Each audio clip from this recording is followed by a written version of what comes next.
8h37. A Polícia Federal, como nós falamos já hoje no jornal, prendeu 4 suspeitos de hackear os celulares de Moro e do Deltan: Gustavo Henrique Elias Santos, Suelen Priscila de Oliveira, Danilo Cristiano Marques e Walter Delgatti Neto. E o ministro da Justiça, Sérgio Moro, já está fazendo aí uma ligação com esses vazamentos do Intercept Brasil. Vamos ver o que acha aqui o Matheus Oliveira Moro, ele que é defensor público, coordenador do Núcleo Especializado de Situação Carcerária, NESC. Olá, Matheus, bom dia. Bom dia. Então, Matheus, como é que você está vendo aí já essa ligação, né, do Moro, já fazendo conexões aí com esses presos suspeitos, né, de hackear esses celulares com o vazamento do Intercept Brasil? Então, eu acho que, primeiramente, é importante pontuar que a gente vive um boom do direito penal, né? Faz algumas décadas no Brasil. Então, eu dei uma estudadinha ontem bem rápida, quando saíram as notícias, né? Por qual razão essas pessoas estariam presas. E aí, eu cheguei até o artigo 154A do Código Penal, que foi acrescentado numa reforma que teve no Código em 2012, né? Pela Lei 12.737. E aí, esse crime, que ele teve um vazamento há uns anos atrás de fotos de uma atriz, acho que foi a Carolina Dickmann, e aí depois até ficou conhecido como Lei Carolina Dickmann, né?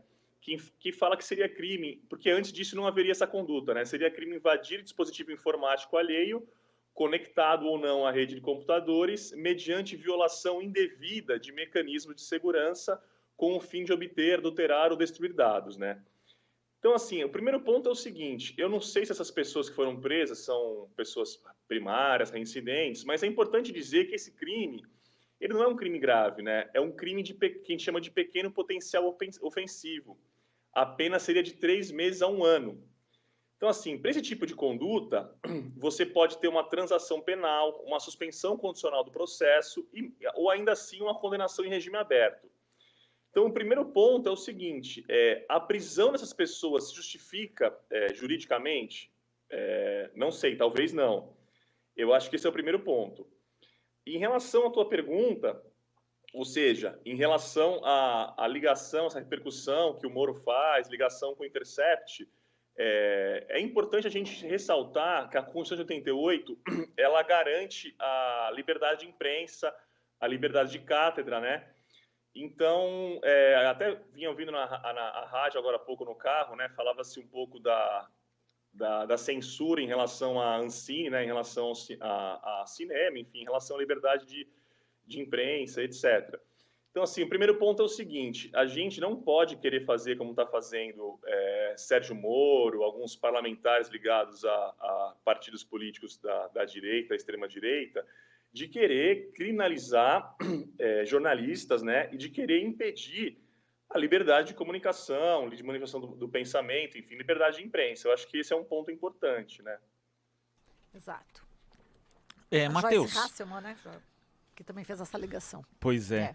Matheus, você mencionou, acho que um ponto importante, que é essa expansão da justiça penal no Brasil, né, de um populismo penal, que a gente pode chamar, e me causou assim um certo assombro ver, por exemplo, um título do jornal Estado de São Paulo que dizia que a PF tinha prendido 4 hackers que tinham invadido, não existia sequer o uso ali da palavra suposto, já se dava como aquilo uma certeza.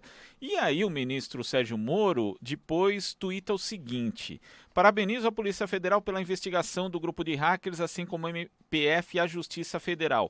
Pessoas com antecedentes criminais envolvidas em várias espécies de crimes. Elas a fonte de confiança daqueles que divulgaram as supostas mensagens obtidas por crime. Primeiro, fazendo essa relação que até agora não existe com o vazamento do The Intercept. A gente sabe que é até muito complicado, pelo que o próprio Moro falou, que tinha apagado ali o seu perfil no Telegram em 2017, que haja essa relação de fato, mas ele já condenando, sendo que ele é, na prática, o superior hierárquico da Polícia Federal e teria interesse nesse tipo de investigação. Como que você vê essa postura do ministro e esse punitivismo que é tão fácil de ser apreendido e propagado pela mídia tradicional?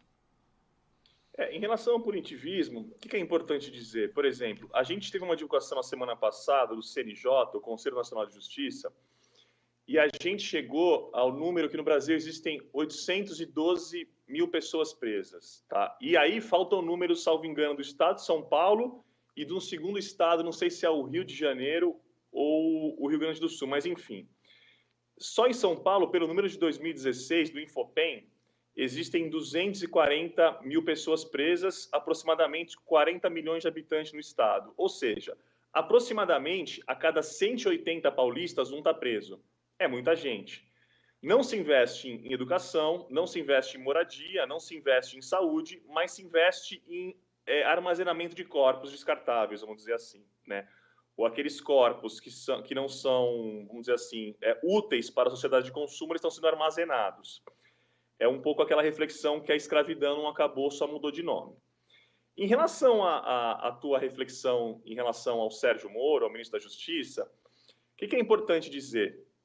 É importante destacar que, na minha visão pessoal, aí eu não falo enquanto defensor público, uma visão pessoal do cidadão Matheus, ele não devia estar lá, né? Porque, assim, nitidamente, ele, como juiz, atuou como político, prendeu de forma ilegal, e aí vários vazamentos estão demonstrando isso, né? De forma ilegal e inconstitucional, prendeu o ex-presidente, que era o primeiro nas pesquisas, e o segundo colocado, que é o atual presidente, né? O Jair Bolsonaro, ganhou a eleição. Então, assim, a gente pode dizer, numa relação de causa e efeito, uma relação de lógica matemática, que ele contribuiu para a eleição do chefe dele. O próprio parceiro dele, um gêmeo siamês, que é o Dallagnol, admitiu isso, né? E os procuradores também falaram isso nos vazamentos, ou seja, vazamentos cujo conteúdo não foi negado, né? Eles dizem que era ilegal, que houve hackeamento, mas não negaram de nenhum conteúdo, de nenhuma forma o conteúdo, né? Então, assim, nitidamente não há isenção. A gente não, infelizmente, não vive uma democracia, a gente vive um estado de exceção, com um verniz democrático, mas não vivemos uma democracia. Os procuradores falaram que havia uma tabelinha entre o Judiciário e o Ministério Público. Pois bem, pela Constituição Federal, pelos tratados internacionais, o juiz ele tem que ser imparcial, ou seja, ele tem que estar equidistante em relação às partes. No processo penal, as partes o Ministério Público, né, que via de regra existem ações privadas como exceção, mas via de regra a ação é pública, é o Ministério Público, e existe o réu. Então, assim, nitidamente, o atual ministro e ex-juiz, ele atuava como acusador, como investigador, não atuava como juiz de direito. Então, isso aí, para quem entende um pouco de direito penal, o processo penal é muito nítido, né? E aí a gente vê os vários vazamentos, por exemplo, em não querer investigar o Fernando Henrique Cardoso. Aqui eu não estou sendo leviano e imputando nada ao ex-presidente Fernando Henrique Cardoso, mas os vazamentos, eles confirmam isso. Outra coisa, os próprios procuradores do Deltan falavam sobre supostos crimes cometidos pelo Flávio Bolsonaro, filho do presidente, a respeito do famoso Queiroz, que ninguém sabe onde está.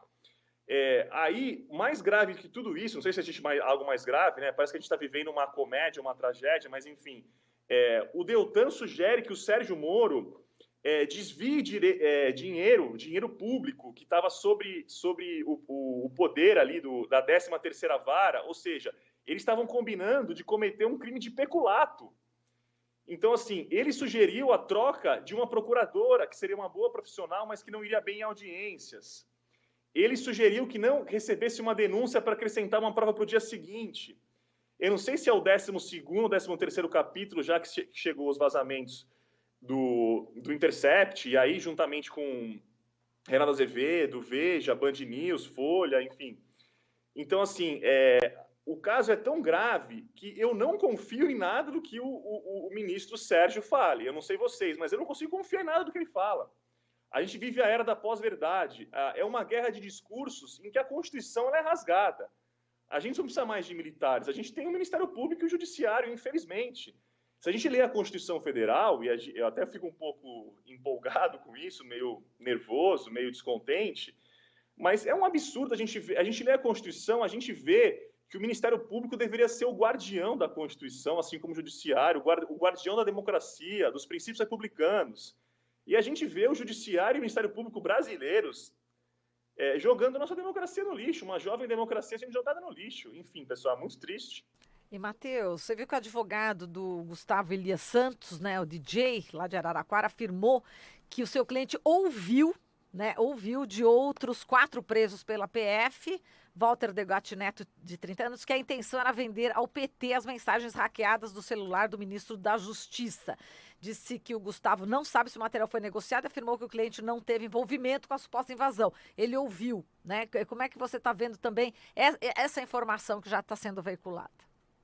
Então, até em conversas, ficaram famosos o WhatsApp o Telegram lá dos procuradores, mas em conversa até com os colegas defensores públicos, ontem, em grupos de conversas entre amigos, enfim, entre colegas de trabalho, se a gente partir do pressuposto que esses vazamentos, essa prisão dessas pessoas, esses vazamentos tinham como fundamento uma legítima defesa de terceiro, ou de terceiros, né? A gente pode até dizer que esses eventuais, enfim, vazamentos, hackeamentos, eles não foram ilegais, eles não constituem crime. Em relação ao Partido dos Trabalhadores, é até curioso, porque assim como a Idade Média caçavam as bruxas, existe uma caçada hoje a alguns partidos, enfim, a quem defende algumas teses que não são teses majoritárias, infelizmente, na política brasileira. Eu não cheguei a ler esse conteúdo que foi apontado aí pelo advogado, né? Agora, independente se eles iam ceder isso para algum veículo de imprensa, uma rádio, uma TV, um site, a Constituição fala em sigilo da fonte, né? Então, assim, a gente vive tempos muito tenebrosos, né? Tempo de trevas mesmo. Tanto que um dos ministros, ele tem alguns apelidos até de Osmar Trevas, por causa das trevas que a gente vem vivendo em várias áreas, né? Então, assim, se ele ia ceder ao PT, se ele ia vender ao PT, se ele ia ceder a algum veículo de comunicação, na minha visão, tudo que está sendo desvendado, ele tem que ser colocado às claras, porque, assim, é a democracia que está em xeque. É muito curioso que quando o atual ministro, né, o Sérgio Moro, que cometeu alguns crimes, diga-se de passagem, é importante dizer, eu, pessoalmente, eu sou abolicionista, eu não acho que deveria existir prisões, não acho que deveria existir o direito penal. Mas aí é a minha opinião, o que tem que valer é a Constituição Federal e as leis brasileiras, certo? E aí, quando o Sérgio Moro vazou de forma criminosa, né, de acordo com a lei brasileira, uma conversa entre então presidente da República, e o ex-presidente, ele falou que era, salvo engano, a bem do interesse público e etc. e tal. Então, assim, parece que na visão do atual ministro da Justiça, o pau que bate em Francisco não bate no Sérgio, né? Porque, assim, é muita contradição. Perfeito. É isso, né? Bom, a gente tem infelizmente aqui muitas notícias, a gente vai ter que interromper a entrevista, Matheus, mas com promessa de que você deve voltar, né, nos próximos dias, porque a gente teve uma invasão, né, num sindicato por policiais rodoviários federais lá em Manaus, e a gente também já vai fazer mais essa entrevista. A gente te agradece por essa análise de hoje. Um grande abraço. Seguimos à disposição. Bom dia. Bom dia. Falamos aqui com Matheus Oliveira Moro, defensor público, coordenador do Núcleo Especializado de Situação Carcerária aqui em São Paulo.